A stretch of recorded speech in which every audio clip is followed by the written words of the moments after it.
Greetings and welcome back to room 303 in our chats with Emily as we are calling our readings through the 1,775 poems of Emily Dickinson contained within the Johnson edition. We turn now to poem number 48. We're obviously closing in on 50 poems into this wonderful project.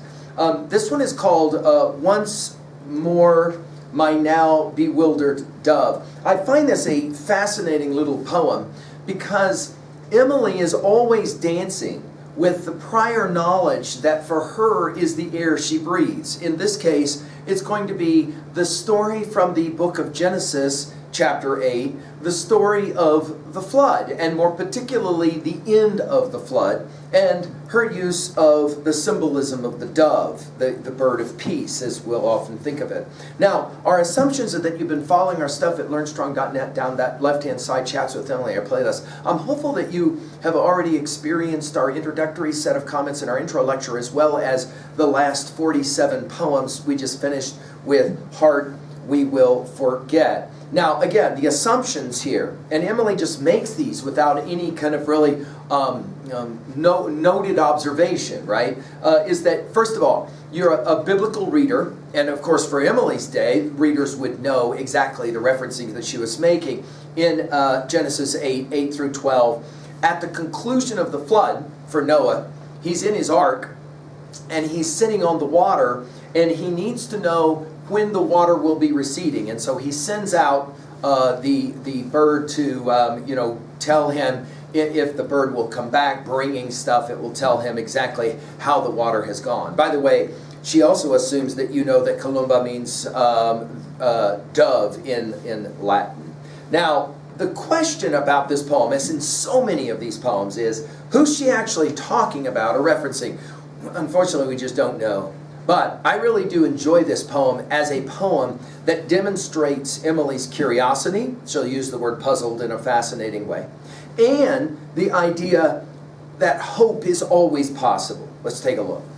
Once more my now bewildered dove bestirs her puzzled wings. Once more her mistress on the deep her troubled question flings.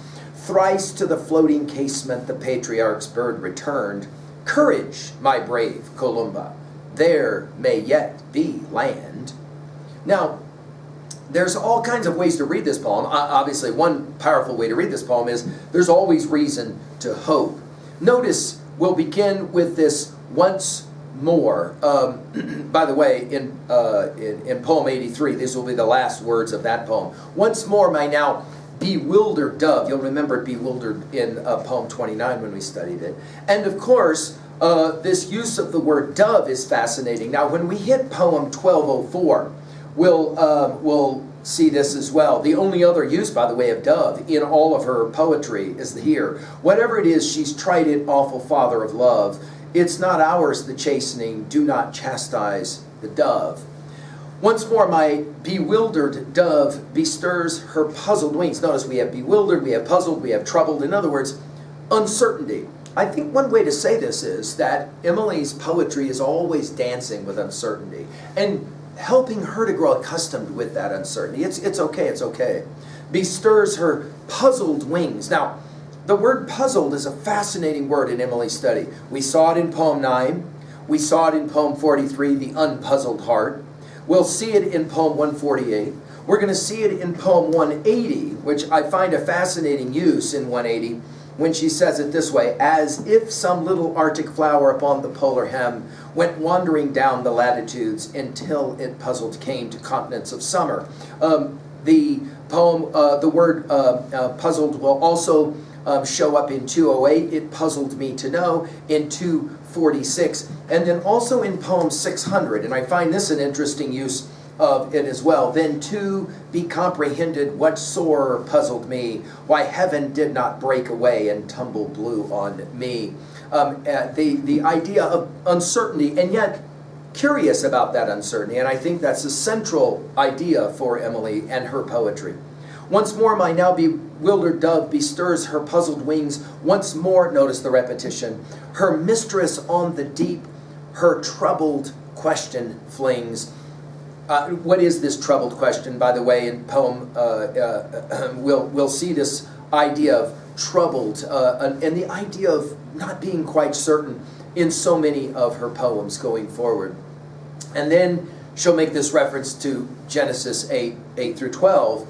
Thrice to the floating casement, the ark, the patriarch's bird returned. We'll see this use of patriarch in poem 8:14. Obviously Noah here. Of course, Noah will send out the bird for the first time and the bird returns with nothing. The second time, of course, famously with the olive branch, the leaf of olive. And then finally, the third time, never returning, which leads Noah to believe that the water has now receded enough. So the point is that the bird never returned the third time, and yet notice how she uses it. Thrice to the floating casement, the patriarch's bird returned. Now, any reader of biblical text would know that she's actually not quite correct. The bird didn't come back for the third time. Then the use of the word courage, right? My brave Columba. Again, this is just Latin for the dove. There may yet be land. Now, the idea that land here is italicized to suggest the goal, the thing that we long for. In other words, what are we saying at 2a? Well, there's always reason to hope, because there's always the chance that the dove will demonstrate the possibility of land, right? The opportunity that we can believe in hope. Of course, the most famous of these is hope is the thing with feathers that perches in the soul, right?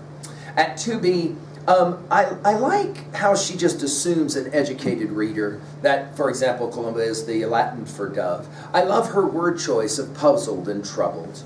At 3a, obviously Genesis 8 through 12, and I love how she plays around with the story. She's having fun with the story. Finally, at 3b, what is it that for you is your land that you are hoping for? What is that thing that's sitting out there? For any number of us, it's maybe to read the next Emily poem. I'm hopeful, at least. Thank you.